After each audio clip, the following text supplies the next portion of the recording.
Good morning and welcome to review of the 100 girlfriends who really love you. Now, you know, you know, last week was pretty much the Hakari story in terms of not breaking up with Rintaro because of her mother. And this episode kind of gave me a lot of happy moments, funny moments, and references once again. So, for those of you who have watched Mission Impossible, those of you who watched Mission Impossible, go watch it again. If y'all love Tom Cruise, if you love Mission Impossible series, go watch it because this episode gave us that. Now, we all know Hakari is rich. Her and her mom live in a big-ass rich house, so what better way to have it than a little bit of a reference going on? And this episode gave us that. The mission plan was to rescue her from the clutches of her mother, and we got it. So, I want to get right to it because there's some things I need to say in terms of the direction of how what mission was saving Hakari moment. Let's get right to it because I got a bunch of shit to say. Okay, so the mission was to rescue Hakari from the clutches of her mother, like I said. Good MILF, by the way. And I'm going to bring that up because she's a fucking good MILF this year. I don't think there's any good mom out there, anime mom this year that could top her. I'm just saying. But back to the story. So, they're trying to find a way to get inside the house.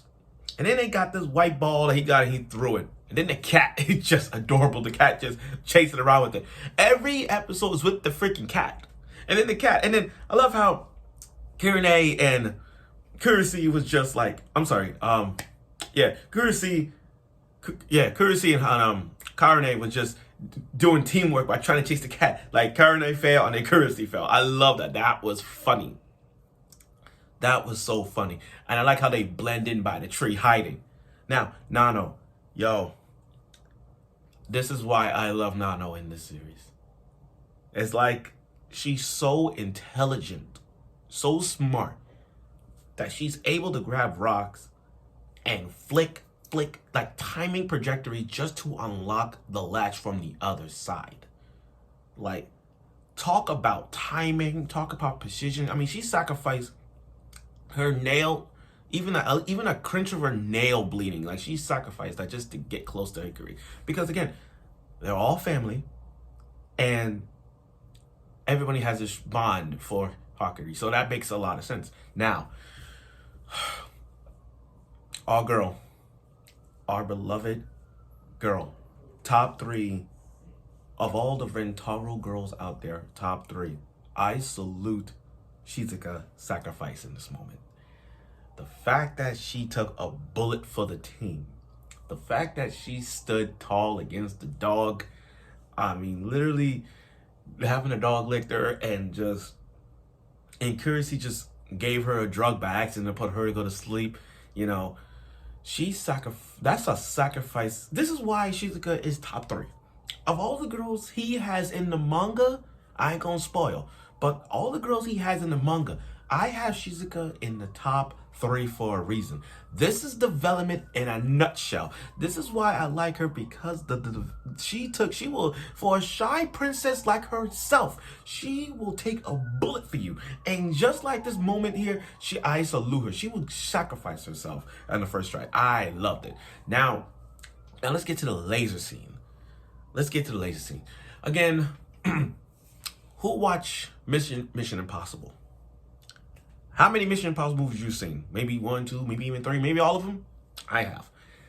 You gotta love the references, especially. And especially Kurisi with the whole Winnie Bear thing. That's Winnie the Pooh reference. Okay, now we're going to this. Mission Impossible. So they got this laser beam thing. And you hear, if you listen close to the sound, you're like, doo-doo-doo, doo-doo-doo, doo-doo-doo. You hear that reference. And the only way to go is you gotta go around it. But then you got Kurisi. You got Karine and Rintaro in a freaking 69 awkward position like this, going up and climbing through the freaking and going over the lasers. But before they had to do that, Kurisi gave her dream to, she even sacrificed her medicals, her drugs, and gave Rentaro one. And then popped out his eyes. See-through vision eyes. Now, when I think of those eyes that he pulled off, the fact that I think in anime eyes just blown my mind when I saw Rentaro use those. I mean, think about it. Sharingan eyes, Rinnegan, Rinnegan eyes. Yeah. Sharingan, the Rinnegan, Byakugan, Kurapika eyes from Hunter x Hunter, the Shinigami eyes, the Code Geass eyes, Ciel's eyes from Black Butler, Raph's eyes from Fullmetal Alchemist Brotherhood.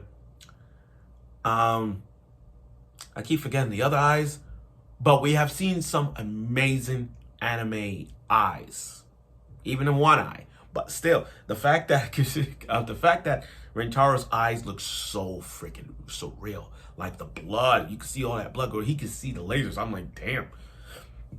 Now back to what I was saying. Yo, talk about fan service in a nutshell during the whole laser beam thing. His face, Rentaro's cheeks was on the belly of Karine, and she is just like moaning, like stop. She's so moaning, she can't stop. But as they made it through and then got to Hakari, got spotted by Harune. Now the mother. Okay. Let's push the brakes here. The mother. Y'all will bang her. She's 29 years old. For a MILF like that? Yeah, y'all bang her. Okay.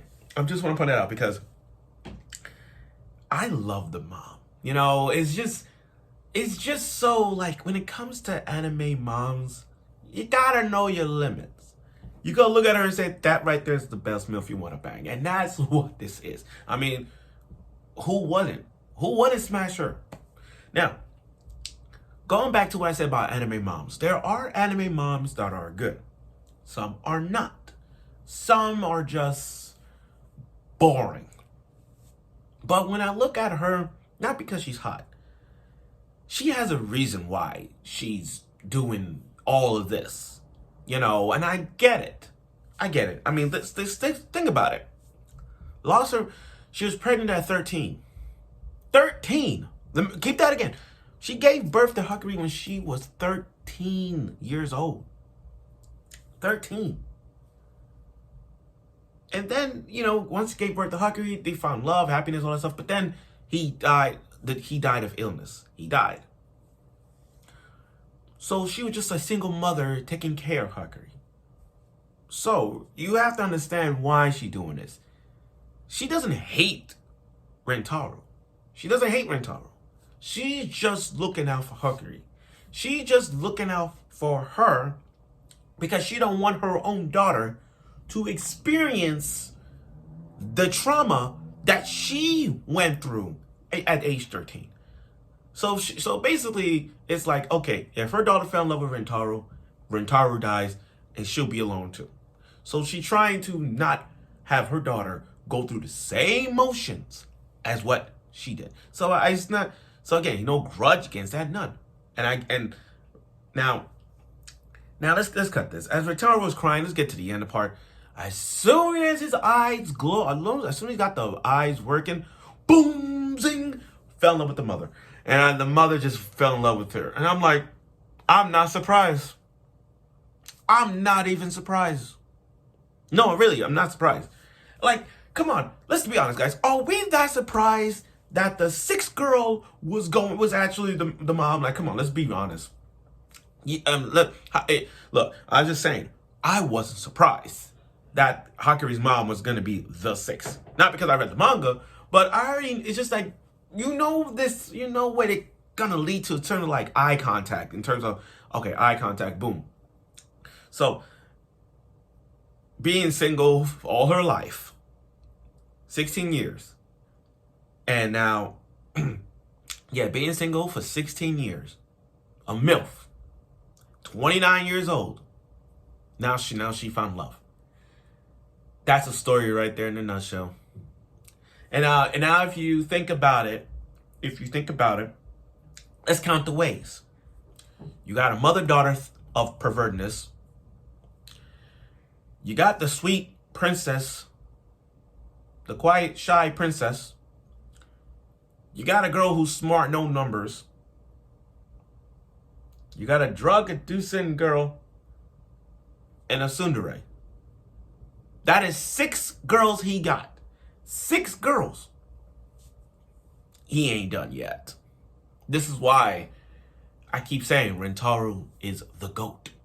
When it comes to harems, he is the freaking GOAT of harems. I'm sorry. Bashara from Shin Mountain Testament. Issei from High School DxD. Rito from To Love Her. I'm sorry. This guy is the freaking GOAT when it comes to harems. He passes everyone. I mean, he got a mother-daughter down going on with it, and I'm like, what can you say? But overall, this episode 10 was really good. It was really funny because, again, you had references. You got each girl sacrificing their own will just to be with Hakari. And the fact that, again, this was a Mission Impossible reference. This whole entire episode was a Mission Impossible thing. So to a point of like, if you want to see Tom Cruise and go watch Mission Impossible, go right ahead, go watch it. And the fact that, again, love contact once now with the 6th girl, which is the mom. Not surprised there. But again, he got a MILF as a 6. So props for Rentaro getting one. So I look forward for next week's episode of it, which is going to end which is getting closer to the end because we have 2 episodes left. So stay tuned for next week.